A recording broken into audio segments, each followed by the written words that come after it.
அண்ணே அங்க பாருண்ணே வெளியூர்காரன் நிக்கிறான், வாண்ணே போய் வம்பிழுப்போம். ஏண்டா நமக்கு இருக்க வேலை இல்ல, அவனே சின்ன பையனாட்டு இருக்கான், பேசாம வாடா. அண்ணே உங்க கெத்து என்னன்னு வெளியூர்காரனுக்கு தெரியும் அப்படின்றியா? ஆமா. சரி வா போவோம். தம்பி உனக்கு எந்த ஊரு?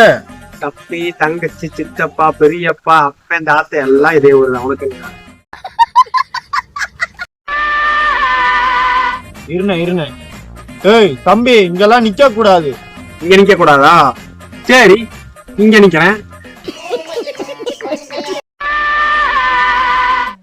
டேய் தம்பி, நீ யார் இலைக்குள்ள நிக்கிற தெரியுமா? இந்திய இலைக்குள்ளதான் நிக்கிறேன், பாகிஸ்தான் இலைக்குள்ள நிக்கிறேன். இங்க பத்தி தெரியல இப்ப பாருங்க. ஏய் அண்ணன் யார் தெரியுமா? அண்ணன் எவ்வளவு பெரிய ரவுடி தெரியுமா? அண்ணனை கண்ட எத்தனை பேர் நடுவாங்க தெரியுமா? தெரியாதா என்ன?